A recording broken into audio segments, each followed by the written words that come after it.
Flowisdom presents Good to Great by Jim Collins. Book summary. Good to Great. Jim Collins, already established as one of the most influential management consultants, further established his credibility with the wildly popular Good to Great. Why Some Companies Make the Leap, and Others Don't, originally published in 2001. The book went on to be one of the bestsellers in the genre, and it is now widely regarded as a modern classic of management theory. Collins takes up a daunting challenge in the book, identifying and evaluating the factors and variables that allow a small fraction of companies to make the transition from merely good to truly great. Great, an admittedly subjective term, is operationally defined according to a number of metrics, including, specifically, financial performance that exceeded the market average by several orders of magnitude over a sustained period of time. Using these criteria, Collins and his research team exhaustively cataloged the business literature, identifying a handful of companies that fulfilled their predetermined criteria for greatness. Then, the defining characteristics that differentiated these great firms from their competitors were quantified and analyzed. The resulting data are presented in good to great and compelling detail.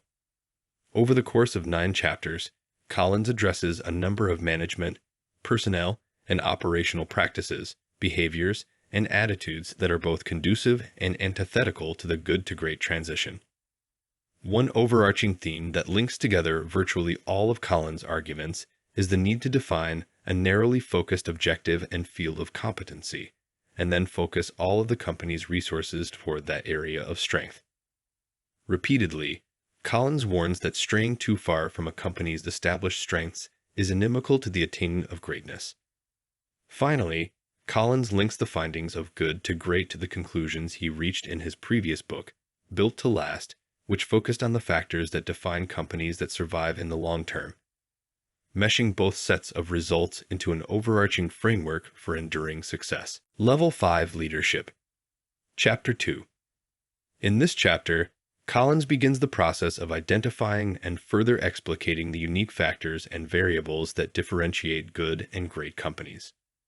One of the most significant differences, he asserts, is the quality and nature of leadership in the firm. Collins goes on to identify Level 5 leadership as a common characteristic of the great companies assessed in the study. This type of leadership forms the top level of a 5-level hierarchy that ranges from merely competent supervision to strategic executive decision-making. By further studying the behaviors and attitudes of so-called Level 5 leaders, Collins found that many of those classified in this group displayed an unusual mix of intense determination and profound humility. These leaders often had a long-term personal sense of investment in the company and its success, often cultivated through a career-spanning climb up the company's ranks. The personal ego and individual financial gain are not as important as the long-term benefit of the team and the company to true Level 5 leaders. As such, Collins asserts that the much-touted trend of bringing in a celebrity CEO to turn around a flailing firm is usually not conducive to fostering the transition from good to great. First who, then what. Chapter 3. The next factor that Collins identifies as part of the good to great process is the nature of the leadership team. Specifically, Collins advances the concept that the process of securing high-quality, high-talent individuals with Level 5 leadership abilities must be undertaken before an overarching strategy can be developed.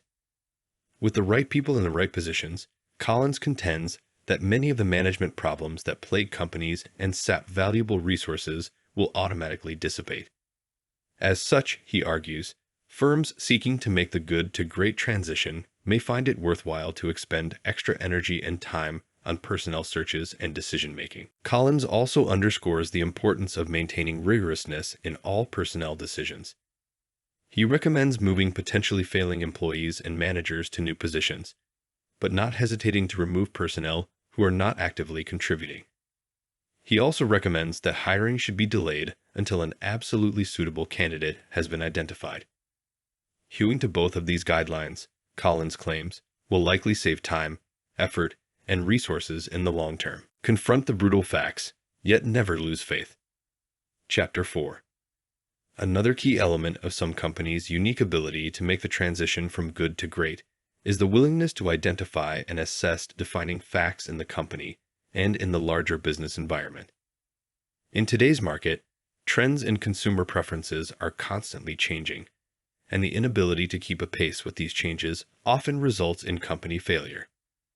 Using the example of an extended comparative analysis of Kroger and A&P, Collins observes that Kroger recognized the trend towards modernization in the grocery industry and adjusted its business model accordingly, although doing so required a complete transformation of the company and its stores.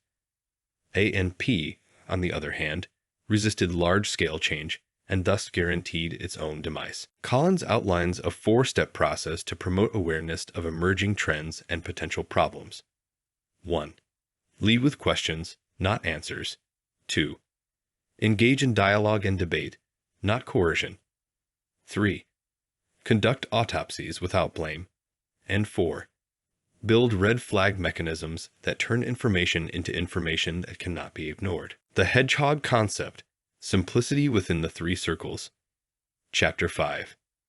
In this chapter, Collins uses the metaphor of the hedgehog to illustrate the seemingly contradictory principle that simplicity can sometimes lead to greatness. When confronted by predators, the hedgehog's simple but surprisingly effective response is to roll up into a ball. While other predators, such as the fox, may be impressively clever, few can devise a strategy that is effective enough to overcome the hedgehog's simple, repetitive response. Similarly, Collins asserts, the way to make the transformation from good to great is often not doing many things well, but instead doing one thing better than anyone else in the world. It may take time to identify the single function that will be a particular firm's hedgehog concept, but those who do successfully identify it are often rewarded with singular success. In order to help expedite this process, Collins suggests using the following three criteria. 1. Determine what you can be best in the world at and what you cannot be best in the world at. 2. Determine what drives your economic engine. And 3. Determine what you are deeply passionate about. A culture of discipline. Chapter 6. Another defining characteristic of the companies that Collins defined as great in his study was an overarching organizational culture of discipline. He is quick to point out that a culture of discipline is not to be confused with a strict authoritarian environment. Instead, Collins is referring to an organization in which each manager and staff member is driven by an unrelenting inner sense of determination. In this type of organization, each individual functions as an entrepreneur with a deeply rooted personal investment in both their own work and the company's success. Although this discipline will manifest itself in a high standard of quality in the work that is produced by managers and employees alike, its most significant outcome will be an almost fanatical devotion to the objectives outlined in the hedgehog concept exercises.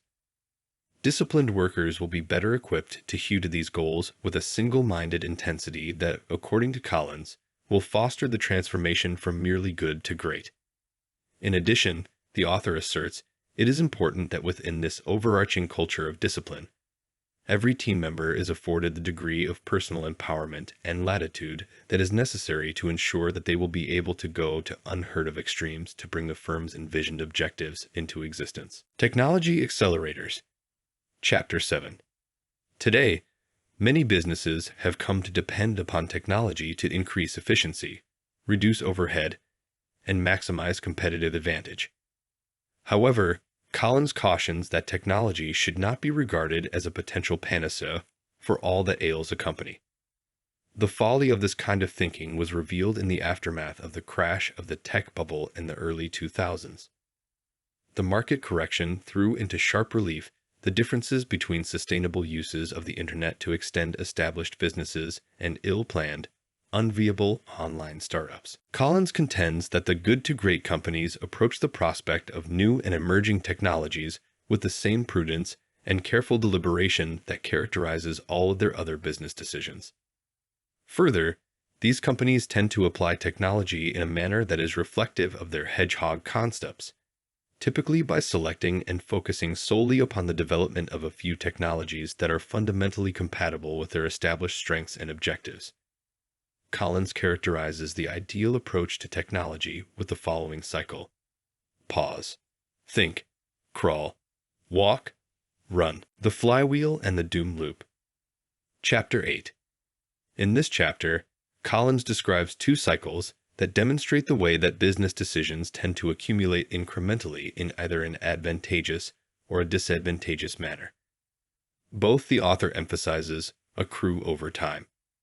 Despite the popular misperception that business success or failure often occurs suddenly, Collins asserts that it more typically occurs over the course of years, and that both only transpire after sufficient positive or negative momentum has been accrued. Collins describes the advantageous business cycle that, in some cases, can foster the transition from good to great as the flywheel effect.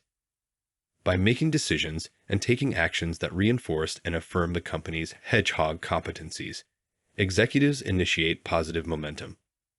This, in turn, results in the accumulation of tangible positive outcomes, which serve to energize and earn the investment and loyalty of the staff. This revitalization of the team serves to further build momentum. If the cycle continues to repeat in this manner, the transition from good to great is likely to transpire. In contrast, the doom loop is characterized by reactive decision-making, an overextension into too many diverse areas of concentration, following short-lived trends, frequent changes in leadership and personnel, loss of morale, and disappointing results. From good to great to built to last.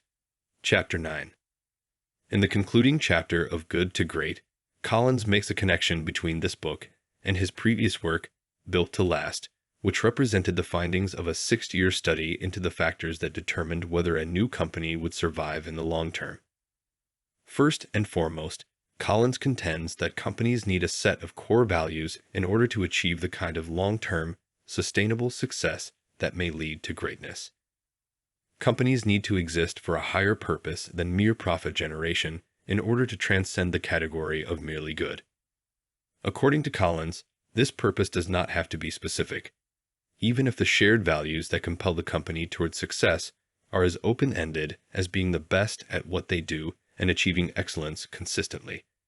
That may be sufficient as long as the team members are equally dedicated to the same set of values. Although many of the conclusions of both of the books overlap, Collins notes that Good to Great should not be seen as the follow-up to Built to Last, which focuses on sustaining success in the long term. Instead, Good to Great actually functions as the prequel to Built to Last. First, a company should focus on developing the foundation that is necessary to work toward greatness. Then, they can begin to apply the principles of longevity that are set forth in Built to Last. This was released from For the Sake of Education by Flow Wisdom. If the content was helpful, make sure to subscribe.